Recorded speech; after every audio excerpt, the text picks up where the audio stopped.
Welcome to week number 7. This is Trucking with Gregory, and this is Gregory trucking down the road and going for another week. And we're doing a pretty good week so far. We're in Chicago, and this is one of the nightmare parking. You look, this is a two-way street, and you got cars here along the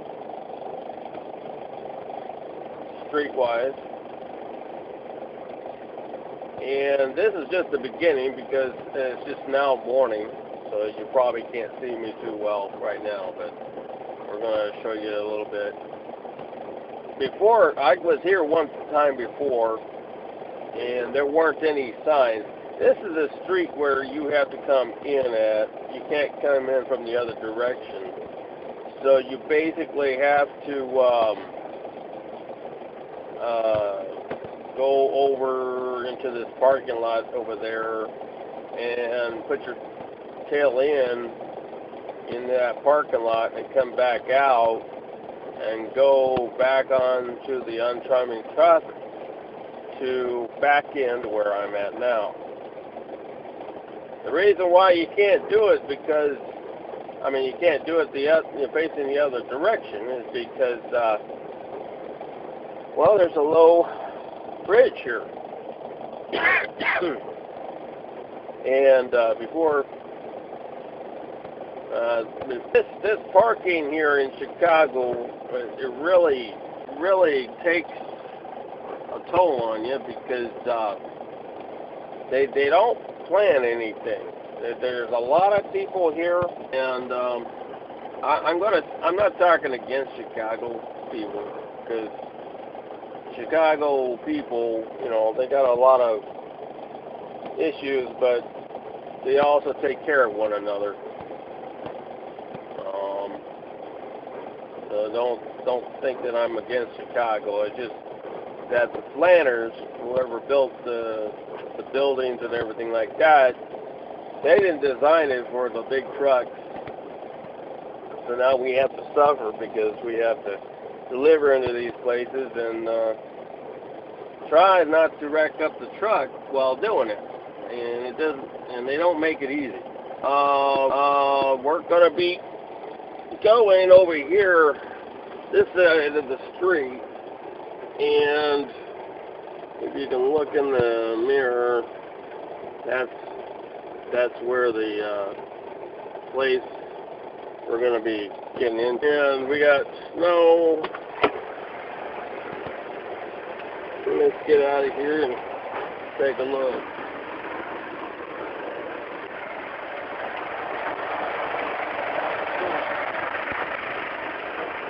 As you can see,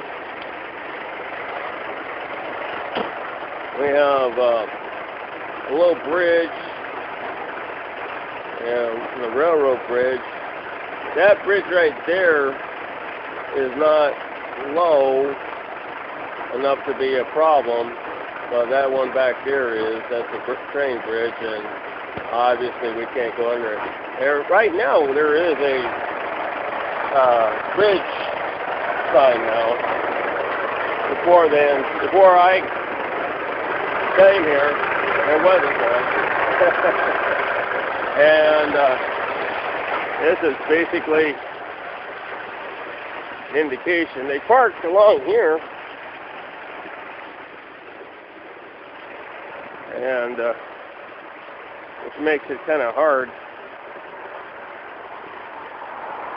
And this is where we have to park. Right now it's Monday morning. We're going to be going over to Menominee, Wisconsin, and we are in a different truck now. We didn't go into a new truck, but in terminology, when you haven't been into this truck before, it's kind of my new truck. It's a different one. It's a Peterbilt with an automatic transmission, and we'll be doing a quick tour, everything like that, and do the run throughs of how to actually operate a automatic shifter through a Peterbilt. And and what the difference are, and what the pluses and the minuses, and how to prep your truck for a good winter. And let's see, we got an E-list topic this week. It's going to be, well, for trucking, it depends on how you get paid, but generally it's for miles. So we're going to be talking about miles because nobody likes to go home broke. And when you're doing trucking, you like to go home at a time where you feel like you've actually accomplished stuff, and you don't want to be actually have less than you left. So it's not a good feeling. So because sometimes when you're over a road driver, like I used to be,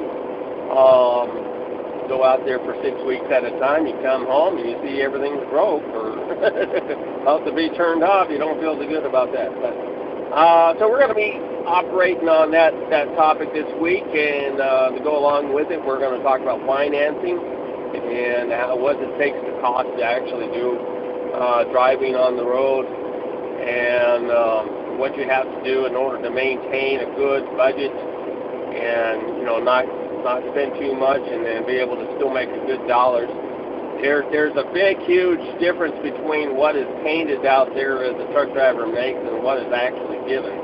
And there's two different ways to view it. You can view it with the company driver, or you can view it as an owner-operator. And there's two different profiles. Well, we're going to go into that, and we're going to have a great week to start out. And we're going to earn our paycheck.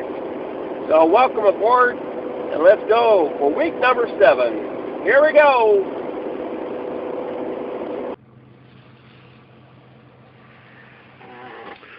Well, we're back in Chicago again, and this place is a little bit harder to actually dock in than the last one. But we made it.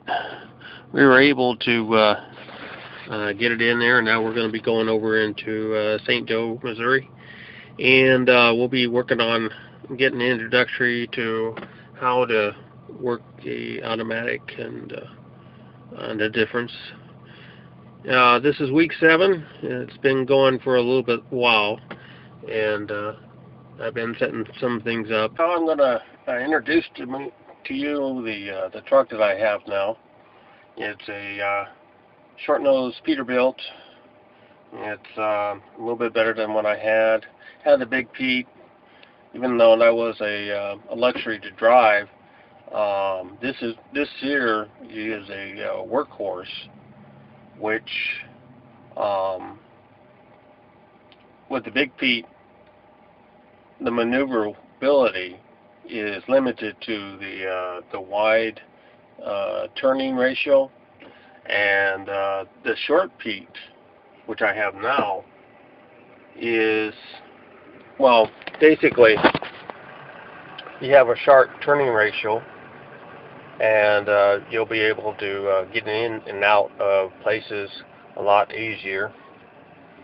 And right now I'm getting used to this truck. It's not only a short-nosed Peterbilt, but it also is an automatic, which means there's some things you can do with it, and there's some things you cannot do with it, and it takes a while to get used to. So right now, as you can see, I got plenty of gauges. The only difference between a non-automatic and an automatic is there's one gauge right here, and that is actually your gears. It tells you what gear you're in. And down here is the gearbox. There is no clutch in here, okay? And that's where the clutch would have been. But this is what drives it. And the one thing about automatics, you have to start them in a certain way. You have to respect them, because a computer is actually designed, built into this, so where it actually does all the calculating and the shifting and whatever. So you basically have to talk to the computer, which is not good. Automatics are a nice things for the city, but it's not really a good thing for trucking, because as a trucker, I want to be in control of the truck. I want to be able to control what gear I am, what speed I am, what I'm doing, what kind of load I have, what gear I need to be in because of that load. And in automatic, it automatically shifts to a program without really thinking of what needs to be done. I mean, it's like they're not good in winter because they overwork themselves. Winter is almost over, which is thank goodness. And but this comes with plenty of options. Down here we got a lot of switches here. These are all automatics that actually the computer actually works with, except for the cruise control and the cruise select. We got the automatics. We got the engine brake, and this here is the ATC, which is an automatic traction control, which is very nice to have. It reduces the chances to lose control on a spillage or on a slide. And we've got a lot of different things. This is where you can control your engine fan. You can turn on manual or automatic. And except for, everything in this truck here actually works, which is good, because there's a few things that a Big P didn't have. It had, but it didn't work. You had the button there, you press it, it doesn't work.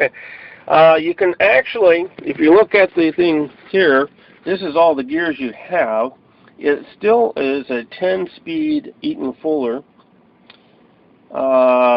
You have the reverse, neutral, drive, and this here, okay, is where you can shift. This here is a manual. In case you want to go into a manual mode, you can shift yourself, but that doesn't mean you're going to be shifting to your standards. You can only shift if the computer agrees what you're trying to do. So it makes no sense to really say that, hey, you're in a manual if the computer overrides you. This low is if you're in drive or whatever, and you go into low, it'll allow to have a higher RPMs as you switch gears. And there's a certain way you start the truck. I'm going to show you how.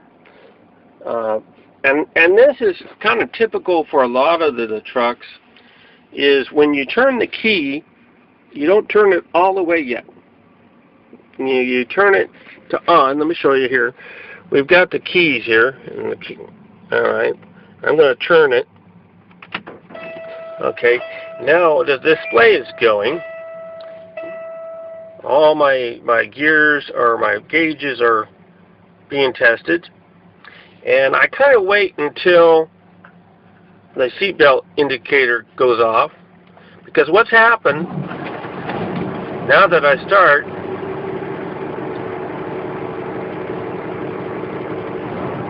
hear that little rev? What that does is it told me that it's ready to go. Now what was happening? Well, the diagnostics are going through. When you turn the key on, the computer is trying to initialize all your settings and go into a diagnostic mode and checking to see if everything is working good and accordingly. And if you rush it, you don't let it go through the cycle, and then you might have a problem with the engine and it doesn't know, or it probably didn't receive a good reading, so it thinks maybe there's something wrong with your truck. When you have a standard, you can bypass that. it's not recommended because the fact is, you're messing up with the computer, and unfortunately, we have to work with the computer, or the truck doesn't work well. With an automatic, you really don't have that much choice, because if I try to turn the key right away, it won't start. That's why you have to wait until it cycles. And then as you turn it all the way, then you wait for a rev in the engine, and that was to let me know that everything's A-okay. Now, if you take a look at the gearbox here, you can see that there's an N standing for neutral. I basically have to be in neutral before I turn the key off. And that's another rule. Because just as when you start, it's going to try and initialize the settings. And if you turn your truck off and you're not in neutral, and this is only for the automatics, if you're not in neutral, what's going to happen is the computer is going to get locked up. It'll warn you.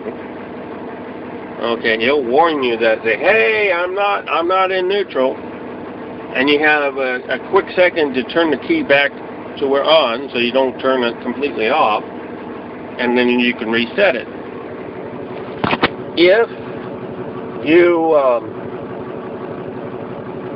you mess up, there are ways to reset that, but like I said, it's not going to start until it's reset. And that, well, number one is the automatic. Since let's say for instance you turned it off and you were in drive, turn it back on, okay, and then as you can see, go ahead and just put in the reverse. Now it's complaining. The reason why that's complaining is because I do not have my foot onto the brake. So let's try that again. Put my foot on the brake. Now here we go, reverse. Okay. Now see, we got reverse. And hit the drive. Now we switch to drive.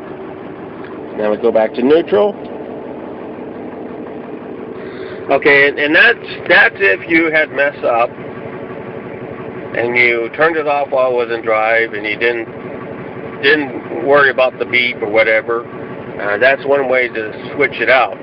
If that doesn't work, then what you may have to do, because they always say you would have to call a shop and they would have to come out and do it, but you just go out to your battery box, dislocate the cables, disconnect the cables, and let the system reset. But make sure that you, when you turn the key back off, you set it in neutral, because what's going to happen is it's resetting, so it's going to start up again, initialize, and now everything's okay. So, point being, just learn not to turn it off while it's in drive or reverse, and if it's in neutral, then you can turn it off. Now, there's a lot of differences in automatics, and I'm getting used to a lot of it, but some people love them, some people don't. I respect them. I'm kind of like a computer guy. I kind of respect it, but I can see that some of the stuff isn't necessary on the road, because you really want to be in control of your truck, and now you have the computer being in control. And as a rule of thumb about technology, you never, even though you're trying to get technology to help your business, help your what you're trying to do, you never let technology run the business, because as soon as technology fails, there goes your business. And so this is a typical day of automatics, and we're going to be really going down the road, and we're going to enjoy the warm weather that we're getting pretty soon. Right now it's 59 degrees, no more snow, which is thank goodness. And we're going to enjoy ourselves. This is week 7. Talk to you later.